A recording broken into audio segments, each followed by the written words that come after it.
Welcome to Writer's Digest Presents. Hosted by the editors of Writer's Digest, this monthly podcast features conversations with writing and publishing experts whose insights will help ignite your creative vision, hone your skills, build your platform, and get your work out into the world. Hello everyone, I'm Michael Woodson, and welcome to Writer's Digest Presents. This month, we are tackling the topic of book coaching and when a writer might be ready to reach out to a book coach for some help.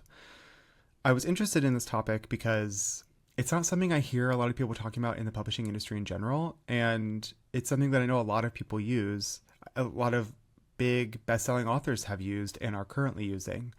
And I think it's because writing is perceived as this solitary art form, and it largely is, but there really is no reason not to reach out for help and for community when a writer needs it. That's really what I walked away from this conversation the most, is realizing how much community a book coach can offer a writer who is stuck in their stories, not sure where to go.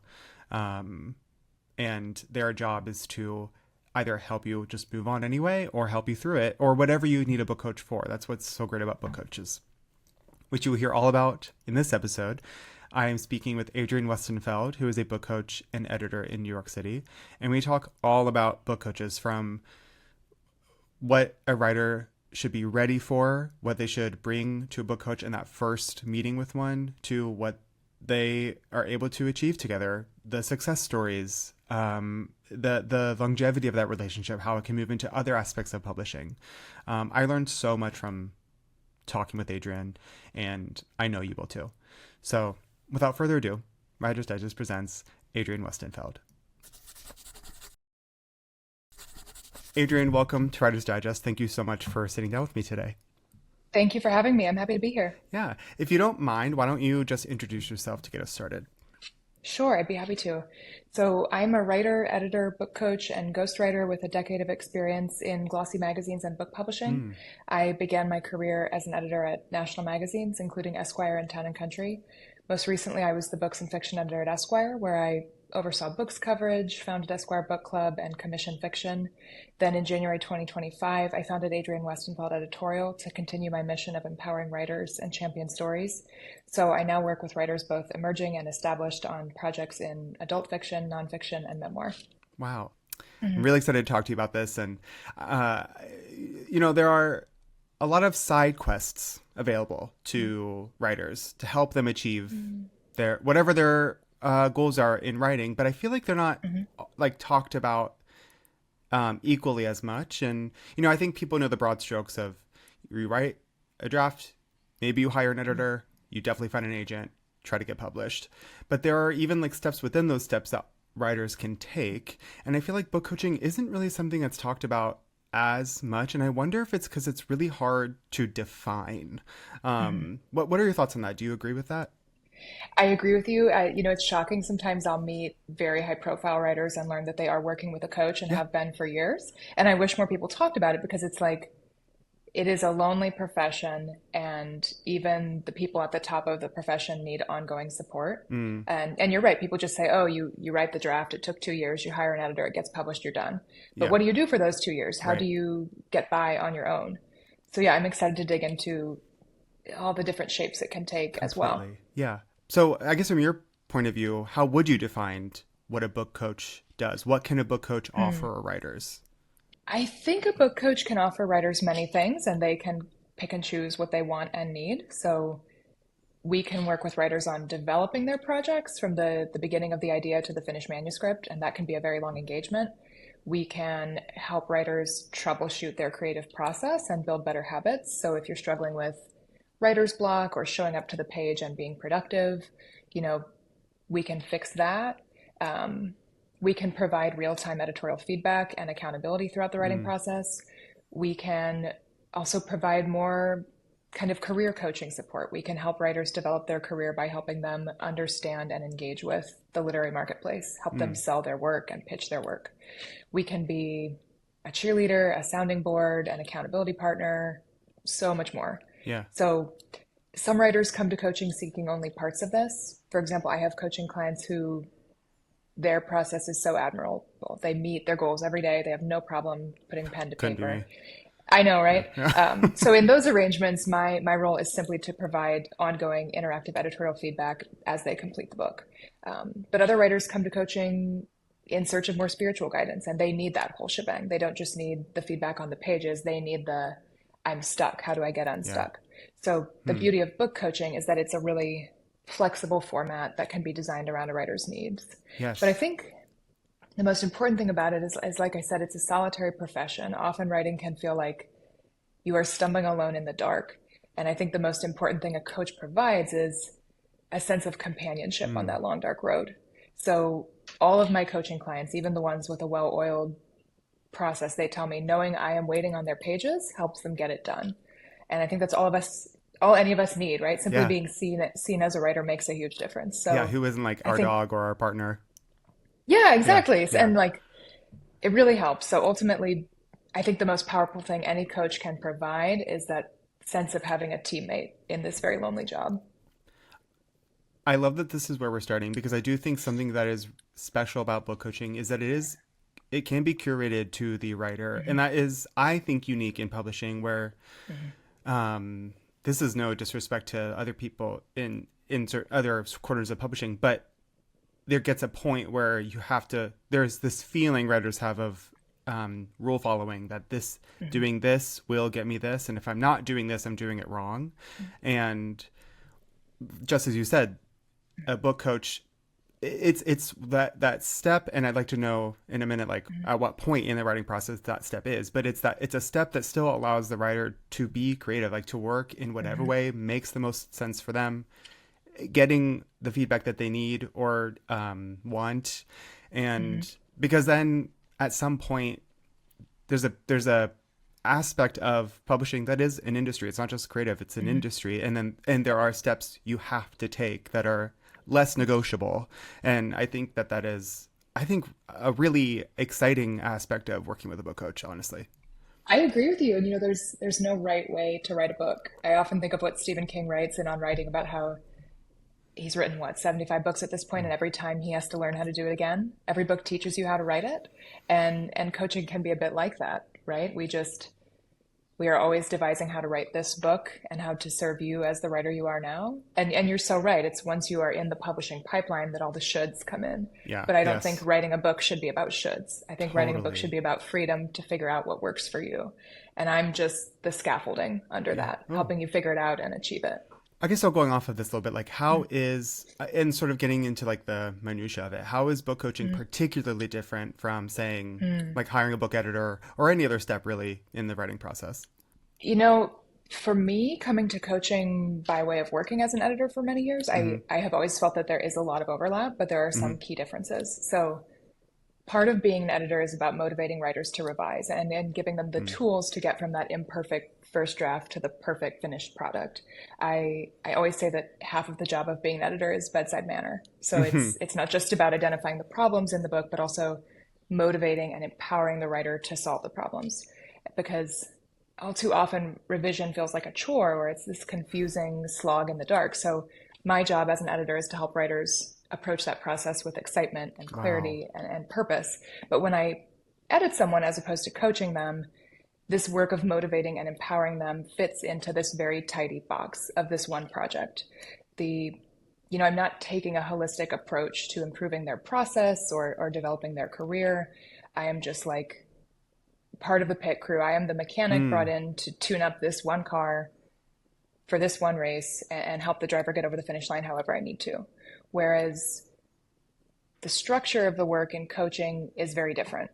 Writers might collaborate with their book coach for months or years on end, and it might be many projects, or it might be many stops and starts on different projects. It can be very amorphous, whereas an editor is typically hired for this fixed engagement, this one pass on this one manuscript, or maybe multiple passes, but it's a tidy little box.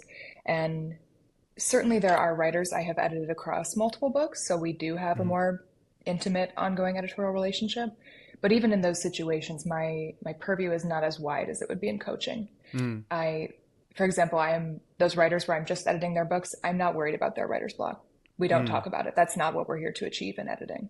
So whereas in coaching, I am always worried about writer's block, because coaching can troubleshoot craft problems and creative problems. Yeah. So coaching is more like editorial support plus writing therapy. Yeah. Oh my gosh, you're so right. It's interesting you're saying Mm-hmm. this. Do you find yourself locking or unlocking different parts of your brain depending on what kind of work you're doing with a writer? Like saying like I'm not Mm-hmm. interested in is that does it come naturally as you're doing it to not worry about writer's block, or do you have to say like this is not what I've been hired for this? It just doesn't come up with Yeah, editing, because we are not getting together on a Zoom every week to it's talk true. about it. I get the finished manuscript, I diagnose the problems, it goes back to them, we have a conversation about it, and then they take it and do what they're going to do. Yeah. Whereas in coaching, we both have to show up to that project and that page that they have sent me on a semi-regular basis. Mm-hmm. And there, it's all much like therapy, the check-in of, well, how have the past 2 weeks gone? They might say terrible. And I do think it unlocks a more spontaneous side of me as an editor and Interesting. creative person, because often it turns into we are just tossing the idea pigskin and being like, okay, what would that character do? What could they do differently? And it's really fun to ideate with that writer, Mm-hmm. whereas in editing, I am ideating alone. Mm-hmm.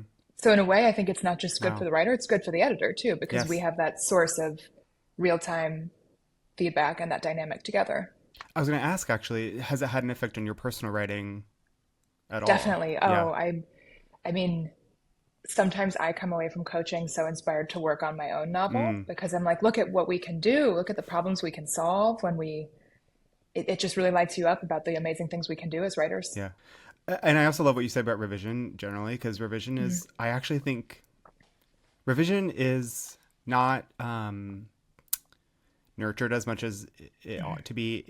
I have a degree in creative writing, and there was no conversation about revision ever. It was just, here, write this story, we're going to critique it, and good luck. And then there Mm-hmm. was no aspect of like the education part of it that required me to revise at all. So I never Mm-hmm. really did. And then entering the workforce, I mean, 100 years later, like, or 100 years ago, I should say, revision is still this like nebulous thing to me that is really hard for me to wrap my head around. Like, revision is writing. Like, it's so much work. I just love You're hearing, so, yeah. you know, Hmm. And no one teaches you how to do it. oh, I think we can encourage people to enjoy it more and see the utility oh, in it. that's a really good point. I feel like the hardest thing is learning to step outside your own work, but also work gets better and deeper the more time you spend with it. Yeah. Have you read Refuse to Be Done by Matt Bell? Mm-mm. Oh, you would love it. It's Okay. about how to write and revise a novel in 3 drafts. Oh, And he well, I has need that. all of these incredible tips about how to outside your own received wisdom about your work. And Wow. so, for example, he has an exercise, go through a chapter and cut the first sentence of every paragraph. And can it stand on its own without it? And if it can, you have to ask, did I need that sentence? Wow. It's like all these very mechanical tips as well as spiritual tips about how to change the way you look at your own work. I recommend that book to writers all the time because Wow. it's just, no one teaches us how to do this, but Yep. Matt has 100 exercises, and it's like, well, maybe if 5 work for you, then you'll Totally. have learned something amazing about how Interesting. you personally should revise. Yes, totally. Wow. I am really interested in that. I could talk to you forever about that. But to get back to specifically, Mm-hmm. sort of in the hierarchy of editorial needs, at what Mm-hmm. point in the writing process do you think it's best for a writer to consider maybe I need to hire a book coach? I don't think there's really a best moment because we can enter the process at so many different places. So some writers benefit from engaging someone in the ideation phase. Then they work together to develop that manuscript over time. And that can be a really good thing because there are these horror stories where someone has spent 5 years writing a book and it's terrible. And it's like, Oh, what if you had engaged a coach at the beginning and had support not just support, but editorial feedback all along? What if you could have been writing with purpose all along? So I think if you fear you might be in that situation, starting early is good. But other writers seek us out when they are well on their way and they're really? kind of stuck in the messy middle and they need help getting over the finish line because it becomes for some of those writers, it's a process and motivation problem. It's not a writing bad chapters problem. It's writer's block. It's Yeah. fear. It's the fear of the blank page. Yeah. Others, some just need help devising the plan, then they can kind of drive the car on their own. For example, I've worked with writers who just want my help outlining a novel and then they go do it. Yeah. Wow. So everybody's different, you know. I would advise writers to come to coaching with a clear idea of what to work on. That's the one Okay. thing I would say is the best time. Instead of coming to me and saying, I want to write a novel, wait until you can say, I want to write this specific novel. And I have a rough idea of what that would entail. We can start from a fairly primordial idea and hammer it into something, but we have to start with a clear goal. And the goal can't just be being a writer, Yeah. you know? Yeah. Yeah. It's this kind of is echoing something we've already said, which is that like this is a choose your own adventure, really. Like because and I hear in my questions a difficulty in divorcing myself from the shoulds that we talked about, because I'm thinking like, okay, when should a person go to a book coach? And I'm like, it's got to be at the beginning. It's got to be before they've even started, but they have an idea. And you're saying like, well, no, whenever a person feels they need one, we're here waiting for them, so long as they know this is a story I want to write. Maybe I'm imposing a should by saying, have an idea. Maybe there are book coaches out there who would be like, I'll start wherever. Well, can Maybe I say, I'm just not equipped to help that writer. well, I recently hired a book coach for myself, and I think you're echoing something that I think is very true. Like, because she asked me like, so what are you working on? And I was like, oh, that's really funny. Like, I'm so I have an idea of what I want to write, and I could tell that like I better have an idea, like she cannot help me if I don't have an idea. And it's also a waste of your time and money if you don't have one. It's like nobody wants to spend an hour on Zoom circling the drain trying to figure out what to do. Yeah. That's actually a really good point I'd like to bring up, because there's a lot of conversation, important necessary conversation about scams. And in the publishing industry, like if someone's asking for money, basically don't trust them. And how to separate and help a writer feel comfortable being like, this is not one of those things. This is not a publisher asking you for money type situation. It's a good question. I have not confronted this. I think the fact that I do have a background in traditional publishing provides some credibility. Yes. I have not had people come to me and be like, are you a scammer? Yeah. I'm sure that day will come. I'm sure there will be those who come to me and say that. Well, my therapist said to me, because I told him I was considering doing this, working with a writing coach, and I said, I'm nervous about spending the money. And he said, like, you're just investing in your hobby. Everyone does that. That's true. Yeah. That is a metaphor I use often when people tell me they're scared to spend money on a developmental editor or something. I say, well, you don't have any problem buying skis to go skiing. Like, we like to think writing is all you need is a pen and paper, but that might not be true. Yes, completely. Yes. Yeah. And I think this is an extension of that. And that really helped me. Like, I had a lot of guilt around that. I was like, I have a degree in this. I shouldn't need help. And I really needed help. And I mean, we haven't even met yet. So I know how to move forward with like talking to her, but, that was like he said, like painters have to buy paint, gardeners have to buy plants. You are investing in your hobby, and I think that is something that should help people in deciding if a book coach is like right for them. Maybe one thing to consider is like kind of not a trial, but a short-term engagement to start with. If someone is wary of spending money, maybe try it for 3 months. People have all sorts of different packages. People will customize them to your needs. So like you don't have to spend thousands of dollars on a year of coaching and then learn at 2 months, it's not for me. Totally. You might say, I'm going to try it for a summer. And if I don't like it, was it a loss or have you learned something about yourself? Okay. So say I find you online and I'm coming to you like ready to work with a book coach. What would that first meeting between us look like? What kinds of questions might you ask that writer? So I view what I do as completely bespoke. So I am always trying to tailor it to a writer, understand where they're coming from, and build that unique architecture to support them and solve their problems. So the questions I will ask in that call are all about understanding you, your process, your project, your goals, and perhaps most importantly, your struggle.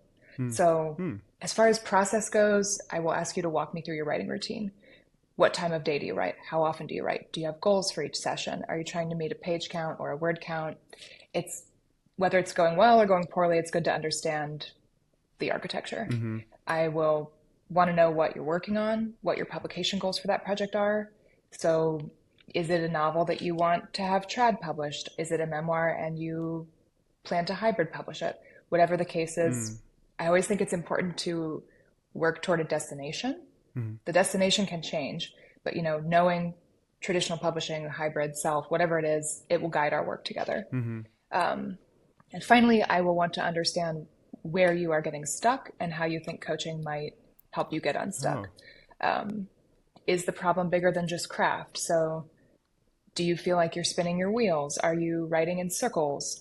Are you getting feedback from other sources, like maybe a writer's group, and it's not helping? If it's just a craft problem, if you're like, I can't figure out the plot, but I write every day and it's going great, I might say, finish the manuscript and then engage an editor, whether it's me or someone else. But if there are other problems at play, especially process problems, coaching could be a great solution. Yeah. You mentioned writer's group. I mean, I have a writer's group. We've met. They're just two of my best friends. But are there other things you think a writer should, outside of book coaching, like that would also just help them in the process that is in their control as well, like writing writing groups or like writing retreats or things like that? I do think writing groups are really helpful. Although sometimes, I mean, I do get a lot of people who come to me and they're like, the feedback I get is terrible. It's not helpful. So like, choose wisely, choose people whose opinion you trust. Totally. And that can be so hard to find, especially in parts of the world where there's not this robust infrastructure of creative people. But I would encourage folks to use the internet to maybe find a group. And like, that's a free resource, right? So for people who aren't ready to make the investment in coaching, it can be a good on-ramp to taking your writing career more seriously and perhaps investing in the future. Yeah. I've covered retreats a lot as a journalist, and I think they can be great, but I also am resistant to the idea that you have to leave home and spend thousands of dollars to get your work done. I always tell people, like, what if you have a writing retreat at the library for a week or a Hampton Inn? I don't know, whatever it needs to be, but like, I don't think you need to spend a fortune and go to Europe. Yeah. Unless that's on the table. Yeah. Every writer's different, Totally. And it's one of the things where it feels like every time I feel like I know what kind of writer I am, I learn something about myself, and that definition changes. And that's just like maybe what it means to like be trying to pursue a creative life is thinking yourself, and then yourself reveals yourself to you, and it changes. And isn't that part of the beauty of it? I mean, yeah. The joy of who was it that said we write to understand what we think and feel? Oh, yeah. But there's the things that come out of you sometimes. It's like, wow, totally. I didn't know I could do that, or that I thought that or felt that. Yeah. And the process always reveals you to yourself. Yes. You sort of mentioned before, or at the top of this, well, I guess you did mention, knowing about sort of big name authors who work with book coaches, and you're just like, why won't you talk about it? And I'm not asking you to reveal those names, but I am just curious, within the spirit of that, what are some success stories that you have within book coaching? One of my proudest moments as a book coach was when one of my clients landed a story in the New York Times. Oh, wow. It was so great. She came to me with an idea of a story she felt compelled to tell. Wow. We drilled it down into this persuasive pitch for the Times, and she landed the assignment. Once the story was greenlit, I worked with her. She would get notes from her editor, and we would process and revise together right up until the story was published in the paper. For me, as someone who spent a decade working in magazines, it was really rewarding to put my unique background to use in this way. And, speaking the language of pitching to be able to help her make that happen. Interesting. And that's a dream byline for practically every writer, so Seriously. It meant a lot to help her achieve that lofty goal. And that goal is one that opens many other doors. Yes. So it meant a lot to me. But I think success in coaching is not always about quantifiable goals, like placing a story, landing an agent, getting a book deal. I think the ongoing work for any creative person, and the ongoing work for me as a coach, is learning to appreciate success in the process and not just the outcome of the process. Yeah. So, for example, when a writer I'm working with and when we solve a craft problem that has bedeviled them, I am elated. Or sometimes it's like it took them 3 months to write a chapter and they finally got that first draft done. That's a huge cause for celebration. So Totally. I think these daily successes, even just the small pleasure of writing one perfect sentence, that's what keeps us coming back to the page, and that's what sustains you as a writer. So I'm big on celebrating wins in the process and not just celebrating outcomes in Yeah. coaching. Totally. I mean, I guess that's a great coach, right? Like in sports, even, it's like, of course, winning is incredible, but you also hope you are shaping these young individuals into like better people. Like, so if you Yeah, don't, and you can win on your own terms, right? yes, Getting yeah. that hard chapter done is a win. You Oh, don't need huge. outside sources to Oh tell my you gosh, you're winning. totally. Oh my gosh, that's so true. There's that like, I don't know, stereotype that like the writer just like endlessly is rewriting the first chapter over and over again, and getting it right really is like a huge. I mean, it really does feel like a huge deal finishing that first chapter. You're so right. Small wins are so important. They are. And like this, so much of your career in publishing is outside of your control. Yes. So much of it is waiting to be chosen, and you can do your best, but ultimately you are at the whim of market forces. And so it's like, I think you need to create success on your own terms. Yeah. And you have to have success in the room where you close the door. It can't all be about what happens outside the room. If we could speak on that a little bit in terms of like the larger publishing landscape, because you're so right. There's so much that's outside of a writer's control. How much of coaching do you feel like is you reminding authors of that? Like, enjoy this moment? It comes up often. Yeah, It comes I would up imagine. often. Yeah. And sometimes I'm coaching someone through the querying process and they come back and it's been another week of no's and it's just brutal. Yes. It's really hard to motivate people in that spot. Yeah. I think that's why it is so important to cultivate success in the process and not in the outcome. Because I have always believed this, and I saw this as a magazine editor. I think great writing always finds an audience. Sometimes it takes a long time. Sometimes it's not the audience you dreamed, but it finds its way. It finds its people. But you have to keep the faith and keep the torch lit. Yes. And that's why having those successes in the process keeps you going, right? And I also think it's so important to be doing multiple things at once. I always encourage people, if you can, while you're querying, start another book. Have something else that is lighting you up and you are succeeding at, so that when those disappointments come in, you have other things going on. Yeah. That reminds me of something I interviewed. I've mentioned this a couple times on the podcast already, but I interviewed Brandon Taylor years ago for. I love Brandon. Oh, I love. I used to work with him at Esquire. He's the Oh, best. did you really? He is literally the best. And I interviewed him for The Late Americans, I believe. Yes, it was The Late Americans for our cover. And it's something similar to what you're saying, which was like, if he could offer advice to other writers, it's just to enjoy this moment right now before anybody needs anything else from you, because everything changes after. It's no longer just for you anymore. And I feel like working with a coach is a great reminder, especially I guess in the terms of like, if this is a person starting their career or like launching their first idea, it is like a moment to be reminded that like, this is a precious time to like, you don't have to worry about the shoulds. You don't have to worry about anything other than writing. And my job is to help you worry about the writing exclusively. So true. And once you're published, there's going to be people beating down your door to write an essay. Yeah. Just true. like all those other things you have to do to keep up the appearance of being an Yeah. author and cultivate the career and the speaking engagements and all these things that are going to pull you away from the writing Yeah. and make the time more precious and strained. Yeah. So in a way, it's like an immense luxury to have nothing to focus on but the writing. Yeah. Yes. And Such it a won't be luxury. forever. Yeah. And it's very fleeting. Like that moment happens really quickly. I always think of, there was a Substack essay that Carmen Maria Machado wrote where she writes about you only get to debut once. Yes. So you should do it right. I think about it all the time. And like, take your time on that book. Enjoy the luxury of Yes. having nothing but that book to write. Yes. Oh, it's like awesome and scary. Yeah, no pressure. But Yeah, but exclusively pressure. We've spent a lot of time talking about when an author should be ready, when they know they're ready for a book coach. I'm wondering, from your perspective, though, what is a tell that you think a writer isn't ready for a book coach? I guess I go back to if you're casting about for an idea and your only goal is be a writer, I think it's probably too soon. Mm-hmm. I would encourage that writer to come back to me when they have a clearer sense of what they want to say, even if they don't know just how to say it. Sure. I I also think an indicator of people need to do soul searching before engaging a Mm-hmm. coach and really ask themselves some questions like, am I truly open to critical feedback? Am I ready Mm-hmm. to dig elbow deep into this manuscript and revise it, even if that means throwing out big parts of it? Mm-hmm. Do I have the time to devote to book coaching? It's a Right. big time suck, and neither of us want to engage in an arrangement where you don't meet your Mm-hmm. deadlines. Mm-hmm.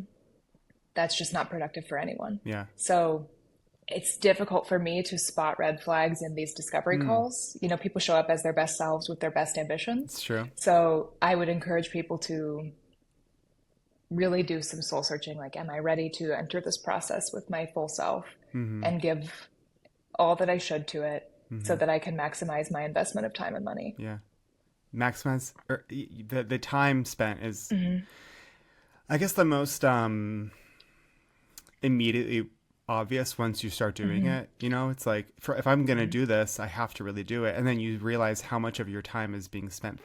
I think it's a good thing. Like, I think Mm-hmm. that it can reveal how important this is to you, because Mm-hmm. whenever yeah, I don't really want to talk about me possibly hiring a book I want coach. to talk about you. You want to talk about me?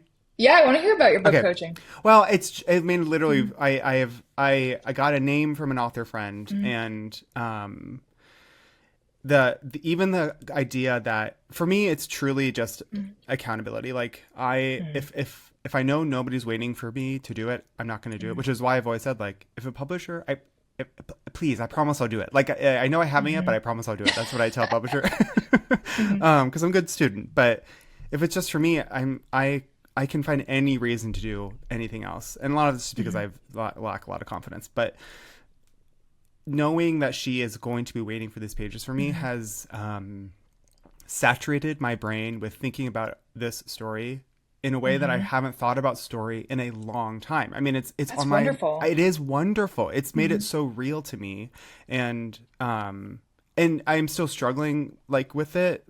Even when it's easy, it's hard, sort of thing, which I think is just like the nature of writing in a good way. But the struggle is more satisfying, even, because I'm just like, these people are alive in my brain. They're telling me things. They're revealing themselves to me on the page. Like, even today, I was working on it, and things were coming out that I was like, oh, I didn't know that was going to happen. And that's really fun. And that was kind of funny. And I don't find myself to be a particularly funny writer. So that was fun. That's so special. In Yeah. a way, I think deadlines force decisions. Yes. For me, coming from a newsroom background, I have always found I perform better on deadline. Me too. And a coach creates deadlines. It creates, you can't, if you're having a story problem, you can't spend forever hemming and hawing about it. Your coach wants those pages in a week, and you're like, well, I'm just going to have to do something and see what they think. Yeah, totally. And then that's pushing you toward, well, it might not be the right choice, but we can revise it. I have made a choice and we can move forward with it. Whereas in isolation, you just hem and haw forever. Yes. Wow. That actually just revealed something to me. Like, yeah, I can, if I, my goal is to turn this in, and if it's not right, we will just make it right eventually. Because I am. Yeah, and that's what we're here for. Okay, thank you for the reminder. Yes, part of the fear for me is that it's been a long time since. I mean, I write for a living. I write every day for work, and that has become second nature to me. I'm very comfortable with editorial writing, and I enjoy it a lot. It's been a long time since anybody other than my dog or my husband has seen what I've written creatively. And that is a big part of just wanting to, like, do a good job, represent myself well, and feel like I'm on the right path. And I mean, I guess to be continued. Like, again, my first meeting with her hasn't happened yet, but so we'll see. No, I can really relate. I think editorial writing can be such an assembly line, and you get used to performing on deadline, and Yes. creative writing isn't like that. And I really can be precious about it for lack of a deadline. Yes. So it helps to implement that structure. Well, even what you were saying about what was that book in the author again? Oh, Refuse to be Done by Matt Refuse to Bell. be done. Like, the idea of even just that simple, like delete the first line I was just like, immediately was looking through my draft so far and being like, wow, I am absolutely have to implement that. That is really genius. He is a genius. Yeah. Is there anything, so I guess this is sort of a broad question, but if you've been coaching someone, like, has that relationship adapted into like you're offering them work in other avenues of what you do within publishing? Like what's the evolution of like a book coach go into then book editing? Yeah, sometimes. Yeah. Sometimes we get to the end, basically we've revised everything once. They brought me the pages, we revised them, but I haven't seen the second pass. So sometimes we create the book in coaching and then they say, great, can we revise it one more time with you as an editor? And that'll happen. Sometimes people come with a different project. We might finish one and decide to take on another in a different capacity. Some of the people I coach, we work in shorter form engagements, especially writers who are trying to place essays in publications and build a clip file to support their career. So it's like we're always kind of scattershot. Today we're pitching the New York Times. Next week we might be working on a book proposal. And it's nice that the process can remain amorphous. Yeah, totally. It's also nice to know that like a book coach is literally there for like anything, like whatever your need is. I think as I'm just thinking about what my need is, I keep forgetting that people can for querying, for whatever it is, like that they are available to you for expertise. some people might structure it differently. The way I think about it is, my terms are I can look at X words on this schedule and you have to send them to me by this time so that we both have time. I have time to read and respond. You have time to think about it before we meet. And I'm not getting a 30,000 word sample. It needs to be a tidy little piece. But it doesn't matter to me what it is. I'm here to be useful however I can be. Yeah. What would you say is the average for you that you're looking for in terms of like word count and time? I usually cap it at 5,000 words for a session. That can be a chapter of a novel. That can be something quite meaty. But any more than that, and it's like we only have an hour. We don't have enough time to really work through it. And I usually want to see it at least 72 hours before we meet. Oh, wow. And I will always get it back to people 24 hours before the session. So they have time to read and digest. And that way everyone comes to the call prepared. I want to make the best use of our time together. Yeah, for sure.